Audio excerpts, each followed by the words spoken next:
All right, so I own about a dozen businesses.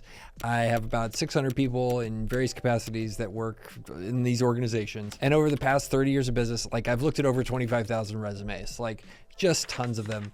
And this video is all about things that you can put on your resume that will make it stand out. And look, things are getting tough out there. Like it's harder to find jobs. It's not like it was a few years ago when things were blown and going. So every little bit helps. And the cool thing is there's some small things that you can do in your resume that will make people like me create opportunities for you as a job candidate. And so let's dig in. Oh, and before we do that, you want to be like a top 1% candidate. Like these are the things that if you put in your resume, you will just jump to the top of the pile. And look, some of them, not everybody can do, but if you can, these are really great. So let's talk about number one thing to have on your resume. You were recruited by former coworkers.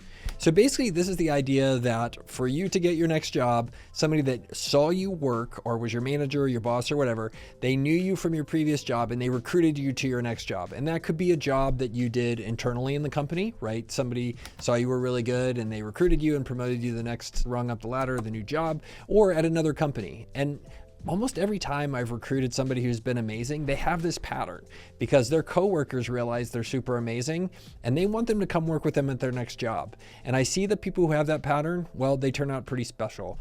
And that's why when I see this, man, I love to see it. So you're looking for opportunities to show this if it's happened to you. Somebody that knows you and has worked closely with you can attest to that and they've recruited you to work at your new job. All right, so let's move on to number two.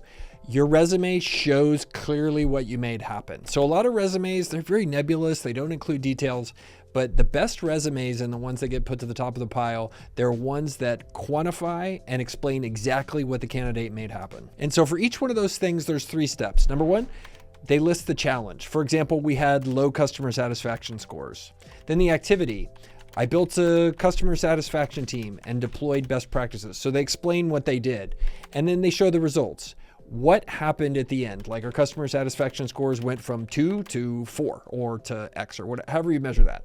But anyway, you have this challenge that you faced, what the activity you did was, and how you proved that it works. And you do that over and over in your resume. And the thing is you, by doing that, prove that you're somebody who gets stuff done. And ultimately, that's what managers and bosses are looking for. They want employees and team members who make things happen. So that's why you follow this rule number 2. You show what you made happen by using the challenge, activity, and results framework. Number 3, great thing on a resume, you say what you want. So many times I look at a resume and it's like, I would like a job. Well, of course your objective is to get a job right at the top of the resume. Everybody knows when you have a resume, you're trying to look for an opportunity. But in specific, if you're able to be as precise as possible at what you want, then on the other side, 2 things happen. One is you filter out the opportunities that aren't for you, right? If you say, hey, I want to be a cashier at a fast food restaurant, which, you know, whatever, if your resume says that, kudos to you. But if you say that, then you know precisely that you're not going to get called by a fine dining restaurant to come work there. So the more specific you can be, I want to work at this type of company in this type of environment at this stage, like how big is the company? You want to work at a big company or a small company? The more specific you can be, the more honed in you can get to that particular job. And you can filter out stuff that isn't for you when potential employers maybe call you. The other thing is when you have a specific message like this, it's incredibly powerful for the employer. They look and see what you're doing and they know specifically what you want, and they're more likely to call somebody that they know already specifically wants what they're offering in terms of job, company size, geography, all that kind of stuff. So be as specific as you can in your objective. I am looking for this type of job, an entry-level job at a tech startup located in San Antonio. That's where I live. Everybody wants to live here, of course. That is between 50 and 100 employees. Be very explicit, and you can use that not only as a path to cut out the things that you don't like, but also clue you in to tell the employer, hey, this person knows exactly what we're offering and they really want it. Okay, number 4, your resume shows an up and to the right trajectory. So this is the idea that great managers, well, and even okay managers, they will look at your resume and see what the career trajectory looks like. Were you getting more and more responsibility? Were you getting more and more skills? Were you growing? Were you getting more and more trusted? Each individual stop that you made in your career. And look, those can be stops that were all inside the same company. And I've seen resumes where somebody spent 25 years at a big corporation and they've had 5, 6, 7 different jobs there, but each one showed that they were a winner, showed that they were somebody that added value and the company decided to bet on them to do more each time and take on more responsibility, add more value, and maybe get paid more. So that's why you're looking for your resume as much as you can to try to have an up and to the right trajectory, because good managers know one thing, which is if I want to predict how someone's going to perform when they get into my company, the best thing I need to do is look at the way they've performed before they join it.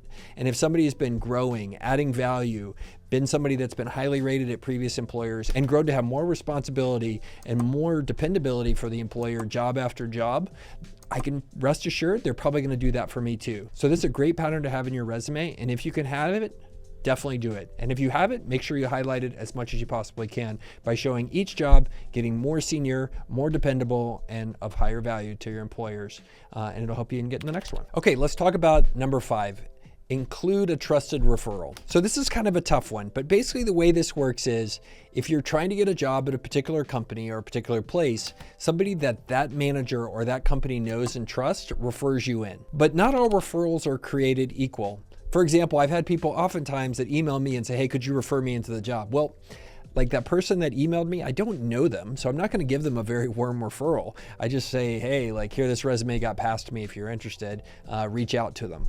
There's a different type of referral, and it's one where I have worked with somebody in the past. I know they're really good and I can speak for them, or I know the person who has speaks well of them. Anyway, in the middle step, there's a chain of trust there where I'm able to say, like, I know this person's an awesome because I'm getting a referral from somebody that I know is awesome.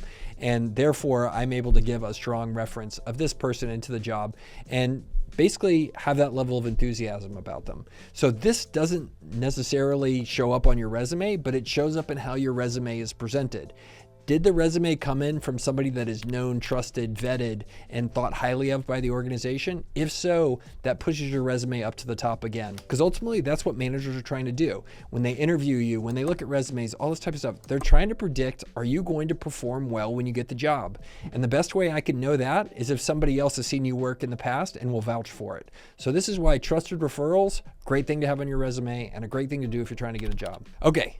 Number 6 that you want to have on your resume, highlight getting promoted, especially when you're inside your company. And even if your title didn't change, it's important to highlight that you did a great job. The company recognized that and promoted you to do other stuff. And I've seen people who've been promoted multiple times inside of their company over 5-10 years inside of an organization, and they never slow down to highlight that in their resume. When you do something great, the company believes in you and sees the value you're adding, and they give you more responsibility and they give you more dependability for the company, like highlight that and show it inside of your resume. And especially if it happened multiple times, there is no better sign that somebody's going to do awesome when they come work for me or come work for somebody I know than if they did awesome when they were on a previous job. So highlight that stuff in your resume, tell that story, and it can really help push your resume to the top of the pile. Number 7, your resume needs to avoid basic mistakes. Don't do a multiple page resume. Ain't nobody needs to read your multiple page resume. More is not better in this case. Don't do things like have grammatical errors or spelling errors on your resume. Make sure you have contact information on your resume. I have also seen resumes where they forgot to put their own name on it. Now, look, mistakes happen, but slow down and double check and make sure your resume is complete, free of typos. It's spell checked and it's legible. I've also seen resumes where people made the type like so small, like I couldn't even see it. Like, make sure you get the fundamentals right if you want your resume to even get considered. Because ultimately, like the manager or the HR recruiter or whomever, they are judging your capability to put together work on the job by your ability to put together a good looking one-pager. And it's table stakes for you to get that looking right to open up the door to where you can get pushed to the top of the pile amongst this and all the other things that we're talking about in the video. Keep it brief, specific, and do the job. And ultimately, view your resume as something that is just supposed to get you a phone call. Anything beyond that, they can learn in the interview, but don't feel like you need to tell your whole life story inside the resume. Give them the highlights and give them enough reason to call you, and you'll be much better off than, well, making it too big. Number 8, make sure your resume makes sense. There is a bunch of things that I see in resumes that are just kind of off-putting. For example, you see somebody who has left the last 5 jobs in a row, and every time it was because their boss was a jerk. I have just seen that story over and over again. And guess what happens when somebody like me sees a resume like that? If the boss was always a jerk for this employee for the past 5 jobs, I'm pretty sure by that point it's probably not the boss. It's possible, but it's probably not. So things like that need to make sure that your story just absolutely makes sense. And you're looking for things to highlight how that story put together. Did you look for win-wins with your bosses and colleagues? Did everything line up in terms of making sense that you're somebody that accomplishes great stuff and that they should call you above all the other candidates? All those things, you need to look at and step back from your resume, look at the narrative of all those things and say, does it make sense when I read this and put it all together? Would a stranger understand what happened here? And would they be impressed enough to give me a call? And so those are the things where you can include and make sure you have the steps as part of all that resume process to make sure, well, you look like you move mountains. Look, and finally, not every resume can or will have all these things. And a lot of these things are uncommon for a reason, but if you have them, like, take the easy step and make sure you put them into your resume. Do all of these 8 steps and you can really make sure that, well, when it's time, your resume will get pushed to the top of the pile and that dream job that you want, well, you'll get considered for it and hopefully you'll get it. Let me know what you think in the comments and subscribe for more. Thanks.